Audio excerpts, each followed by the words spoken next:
Satprem, la tragédie de la terre, de Sophocle à Sri Aurobindo, à Sujata avec mon amour. Note de l'auteur. Les traductions de Sophocle étant très variables selon les goûts, nous avons emprunté tous nos textes de l'un ou l'autre de ces quatre auteurs, avec parfois nos propres nuances. Jacques Lacarrière, Paul Mazon ou Robert Pignard, mais essentiellement, nous nous sommes servis de l'excellente traduction de Paul Mazon, avec nos remerciements, ainsi qu'à Jacqueline de Romilly pour sa remarquable étude sur la tragédie grecque. Notre propos ici n'est pas de faire un exposé de la pensée grecque, ni même du théâtre de Sophocle, mais de saisir les réflexions des êtres humains tels qu'ils sentaient et peinaient et réagissaient il y a 2500 ans. Lors de Sophocle qui sut si bien et si vastement embrasser les hommes d'avant notre âge. C'est un état de la conscience humaine qui nous sollicite. Prologue. 50 ans après. Je rêverais de dire ce qui fait vivre, ce que Lazare a vu sorti du tombeau. Je rêverais de dire le secret des secrets, ce qu'une plante connaît, ce qu'une bête regarde, ailée, qui va sa route sans savoir et qui sait. Je rêverais de dire ce que les sages de tous les temps ont su à moitié, ce que les voyants de tous les hypogées ont vu à moitié. Je rêverais de dire ce que les dieux ne savent pas du haut des cieux, ce que les diables savent un peu mieux dans leur abîme, ce que c'est le petit lichen accroché à son rocher, très bien, sans haut ni bas, sans tombe ni cieux. Je rêverais de dire ce qu'une algue respire, sans croûte autour, sans savant pour lui dire ce qu'il ne sait pas. Je rêverais de dire cet air de toujours qui fait vivre les vivants, les morts, ce que les millénaires ont toujours su sous nos catacombes ou nos prisons jolies. Je rêverais de dire ces millions de peines qui portaient une joie, ces millions de nuits qui portaient un soleil, ces prisons et ces prisons qui contenaient un grand large, ces millions de formes travesties, murées, qui palpitaient d'infini, qui portaient leur propre but, jamais trouvé, toujours là. Je rêverais de démasquer les hommes et leurs dieux et leurs diables et leurs sciences nocturnes et cette mort qui cache autre chose et cette vie qui cache sa tombe. Je rêverais de dire ce qui est là, sous une peau d'homme ou de lézard, au creux des galaxies ou d'un grain de sable. Ce qui fait qu'on est là, au bout des siècles, des peines, au bout des millions de morts à chercher ce qui est là. Et qu'est-ce qui est là? Et qu'est-ce qui bat toujours, encore et encore, malgré nous, depuis le premier lichen, depuis le premier cri de peine? Lazare est sorti de sa tombe des millions de fois en nous. Je rêverais de dire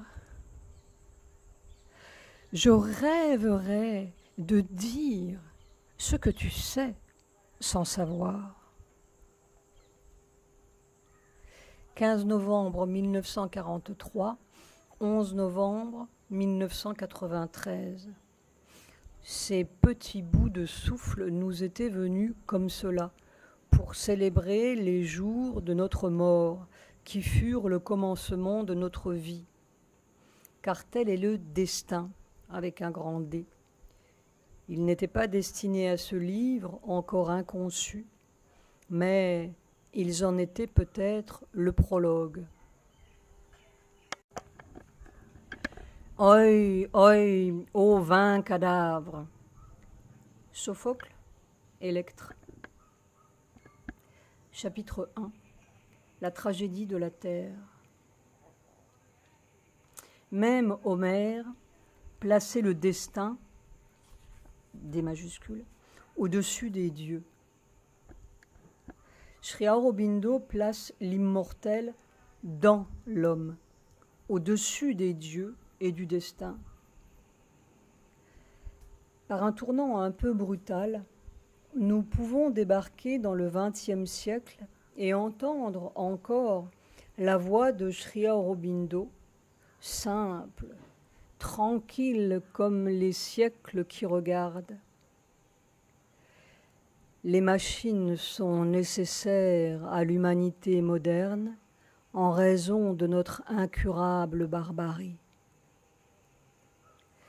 Même les machines ont pris la place du destin.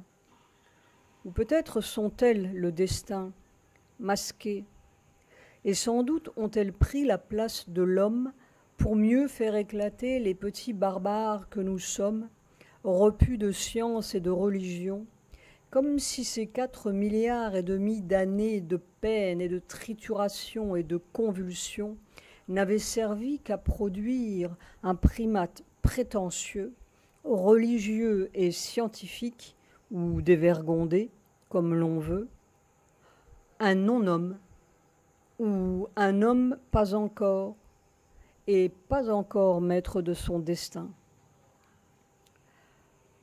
Nous pouvons, mais nous ne savons pas encore qui nous sommes et qui est là.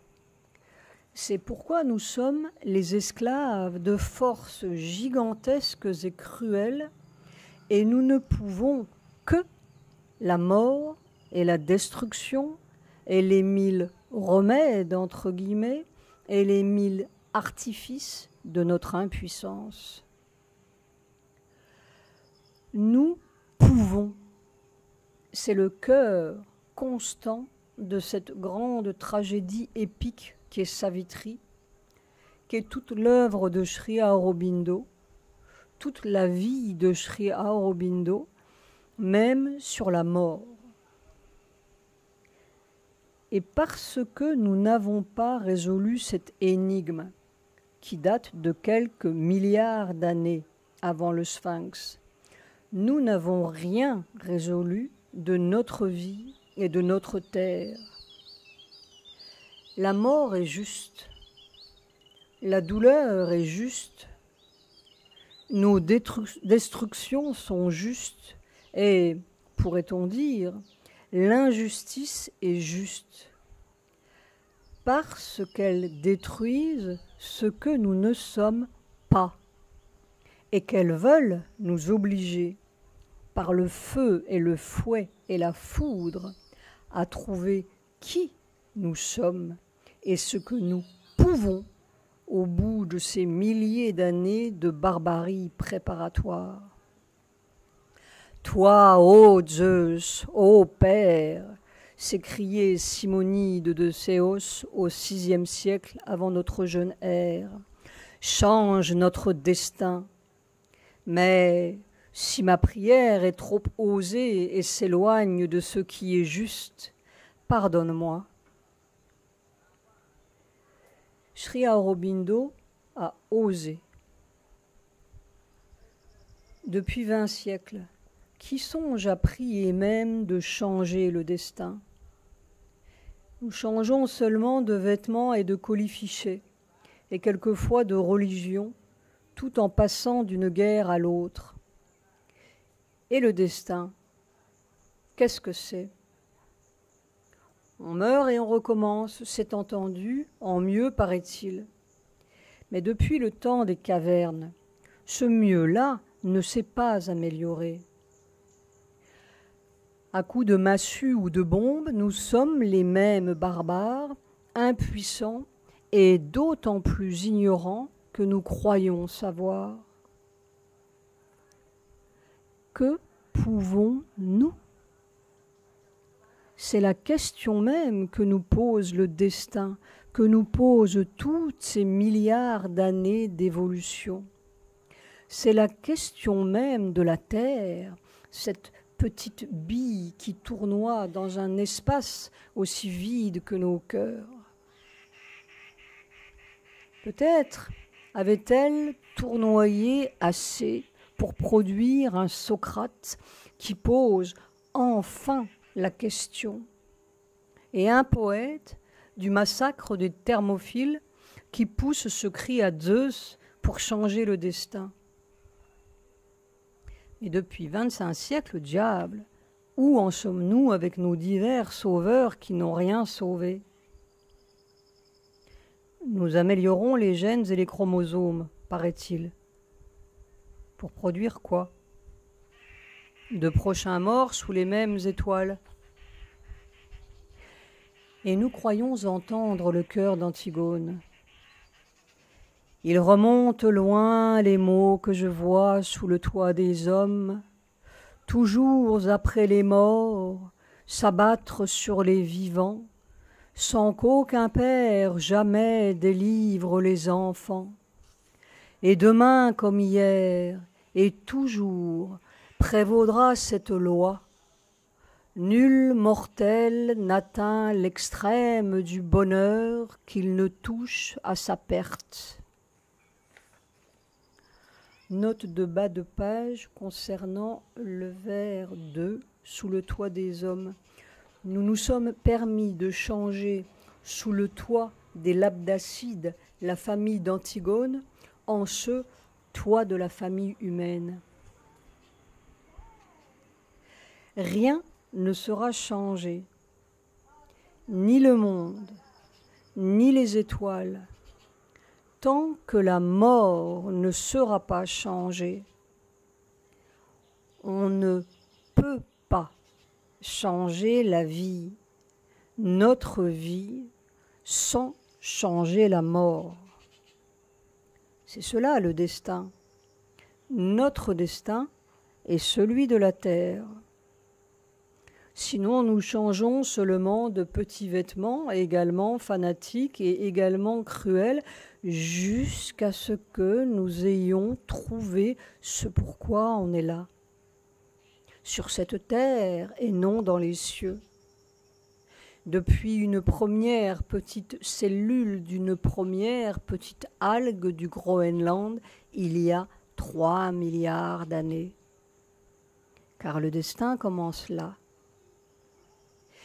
Et au cœur de cette première petite cellule, il contient sa réponse. Mais nous ne sommes jamais allés jusque-là, même avec nos microscopes, qui nous livrent seulement notre propre regard de barbare. Il faut jeter un pont entre les forces humaines et le destin, dit Sri Aurobindo dès les premiers chants de Savitri. Après les inventions de notre impuissance, il faut l'invention de notre puissance, ou sa retrouvaille. Et mère, cette actrice même de la grande tragédie de Sri Aurobindo, s'écriait: il faut vaincre la mort, qu'il n'y ait plus de mort, c'est très clair. Et encore, 10 ans avant la fin terrible ou sublime de cette tragédie, éveille-toi et veux. Et elle ajoutait: ce qui donne la force à l'opposition, L'opposition, c'est toujours la mort. C'est l'ignorance superstitieuse. Superstitieuse au sens d'une sorte de foi, ou tout au moins de croyance dans le destin, la fatalité. C'est invétéré, comme tissé dans la substance humaine. Alors, il y a le bon destin, il y a le mauvais destin. Il y a une force divine que l'on considère comme quelque chose que l'on ne comprend pas, qui a des intentions et des buts tout à fait inexplicables. Et la soumission, entre guillemets, consiste en une acceptation aveugle de tout ce qui arrive. La nature se révolte, mais se révolte contre un absolu contre quoi elle ne peut rien. Et tout cela, c'est de l'ignorance. Il n'y a pas un seul de tous ces mouvements qui soit vrai. Depuis la révolte la plus intense jusqu'à la soumission la plus aveugle. C'est tout faux, mais j'entends très fort, pas pour moi, pour l'humanité. Éveille-toi et veux. Et ça, c'est comme la clé qui ouvre la porte de l'avenir. Haletante, moi, son scribe, comme autrefois à Thèbes, près de la reine Tilly, je l'écoutais. Je la voyais pétrir cette matière rebelle où se cache la dernière opposition et la clé de l'avenir, les deux ensemble. Haletante et indomptable, 10 ans plus tard, pressant mes mains comme les mains mêmes de notre humanité barbare, comme Électre pouvait presser l'urne des cendres d'Oreste, son frère, pour le faire ressusciter. Nos cendres, ô vains cadavres que nous sommes, parce que nous le voulons, parce que nous ne savons pas qui nous sommes, pas encore. Mère disait encore, pour l'homme, la réalisation suprême, c'est la compréhension, c'est comprendre les choses. Pour le supramental, la réalisation, c'est le pouvoir, c'est la volonté créatrice, la réalisation de demain. La fin des machines. Toutes les nécessités de la vie créées et modelées ou remodelées par le pouvoir direct de la conscience.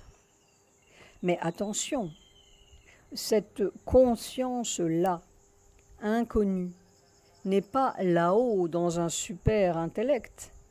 Elle est au contraire à l'autre bout des choses, au fond du corps, au bout des tombes et des enfers, là où a jailli le miracle d'une vie dans un premier bouillon de plasma et de vapeur.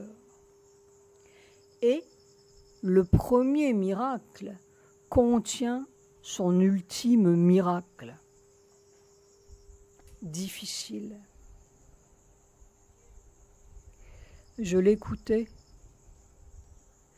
Je l'entendais gémir. Et puis son sourire radieux, toujours. C'est comme si un pouvoir surhumain voulait se manifester à travers des millénaires d'impuissance. Ça, le corps, c'est fait de millénaires d'impuissance. Et un pouvoir surhumain qui essaie, qui presse là pour se manifester. C'est comme cela. Quel sera le résultat? Je ne sais pas. Et pourtant, ce dernier jour encore, avant que les portes du destin voulues par les hommes ne se referment sur elle, isolée et entourée de vautours qui préféraient leur petit désastre au jour le jour, c'est Sri Aurobindo que nous évoquions, tandis qu'elle pressait ses mains d'un homme qui ne voulait pas la mort, qui disait non avec tout son cœur et tout son corps. Dans Savitri, il dit clairement: des pouvoirs tout-puissants sont enfermés dans les cellules de la nature. Il le dit clairement. C'est là-dedans, dans les cellules mêmes. C'est maintenant que ça doit se faire. C'est maintenant. Quelle heure est-il? M'a-t-elle demandé. 11h moins 5. Puis la porte s'est refermée sur elle. Ce sourire, cet espoir, emmuré par ses propres disciples, comme Antigone. Mais ce n'est pas le dernier acte de cette tragédie-là, parce que c'est la tragédie même de notre terre. Et au reste, notre frère ressuscitera.